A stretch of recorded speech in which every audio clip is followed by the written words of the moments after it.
Assalamualaikum warahmatullahi wabarakatuh.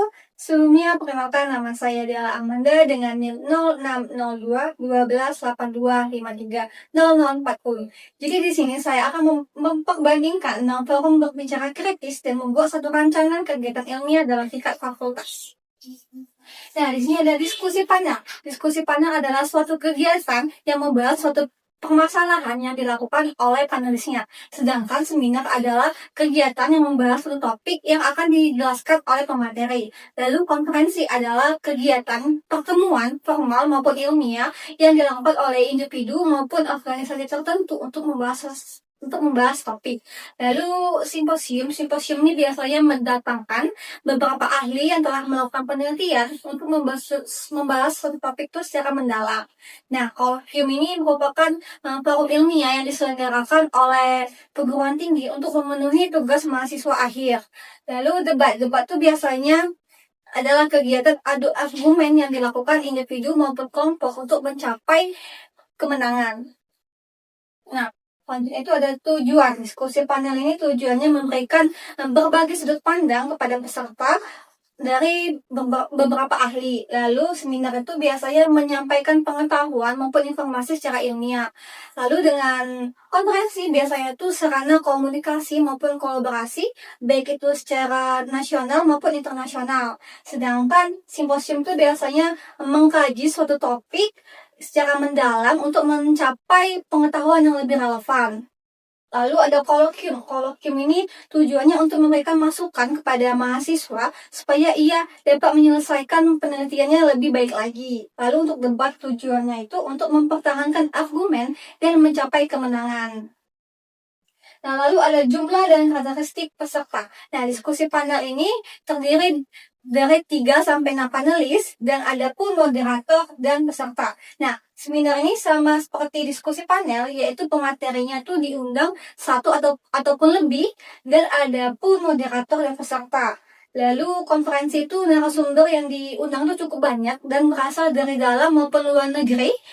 Dan ada pun moderator, peserta, dan notulen. Nah, selanjutnya itu simposium. Simposium ini biasanya melibatkan lebih dari satu pemateri yang telah melakukan penelitian.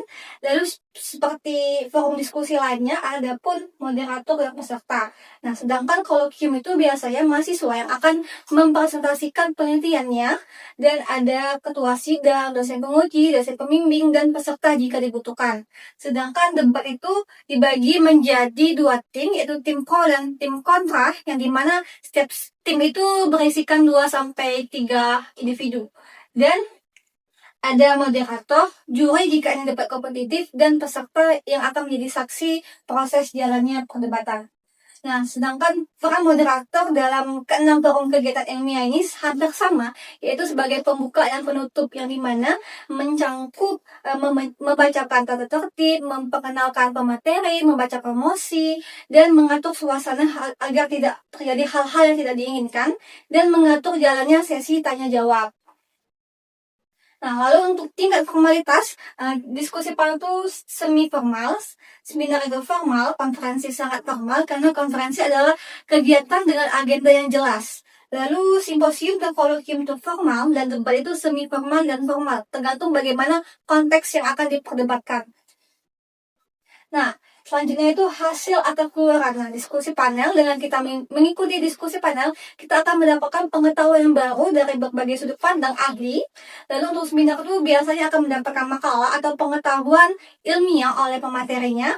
Nah, konferensi itu biasanya publikasi ilmiah atau proceeding dan akan menjalin kerjasama dalam bidang akademik, baik itu nasional maupun internasional. Lalu simposium itu akan mendapatkan makalah atau gagasan ilmiah yang akan membahas secara topik itu secara mendalam. Lalu ada kolloquium, itu biasanya mahasiswa akan mendapatkan masukan maupun kritik saran supaya hasil dari penelitiannya itu lebih baik lagi. Lalu untuk debat itu hasilnya yaitu untuk mencapai kemenangan.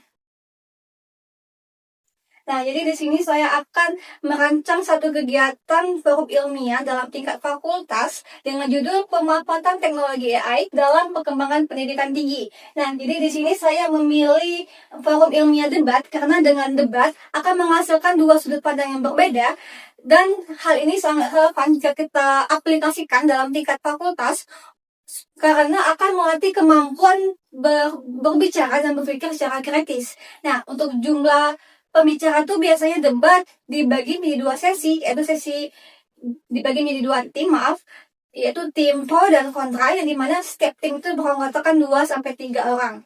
Lalu ada pun moderator untuk memandu acara dan juri jika ini debat kompetitif untuk menilai argumentasi dan peserta untuk menjadi saksi jalannya proses debat. Nah, untuk total durasi itu memerlukan 100 sampai 20 menit dan dibagi menjadi 4 sesi, yaitu sesi perkenalan. Sesi perkenalan ini mencakup moderator akan memperkenalkan tim, membacakan mosi, membacakan tata tertib, dan membutuhkan waktu sekitar 10 sampai 15 menit. Lalu yang sesi kedua itu ada sesi argumentasi, itu membutuhkan waktu 10 sampai 15 menit juga. Dan di sini kedua tim akan menyampaikan argumentasinya secara logis dan tepat. Lalu sesi ketiga itu ada sesi debat yang dimana memerlukan waktu 45 menit secara keseluruhan, yang dimana kedua tim akan menyanggah atau menentang argumentasi yang akan disampaikan oleh tim lawan. Lalu yang sesi terakhir itu ada penutup. Nah, penutup ini mencakup kesimpulan dan penilaian juri mengenai argumentasi yang akan disampaikan oleh kedua tim.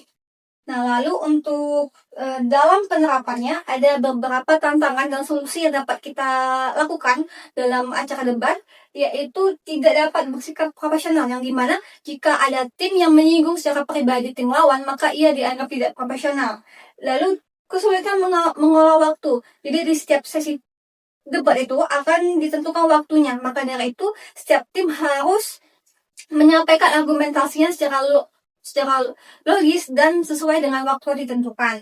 Dan yang terakhir tuh adanya gangguan kecemasan dan konsentrasi. Nah, kecemasan ini akan timbul jika suatu tim tidak memiliki kosakata yang baik untuk menentang tim lawan ataupun menyampaikan argumentasi.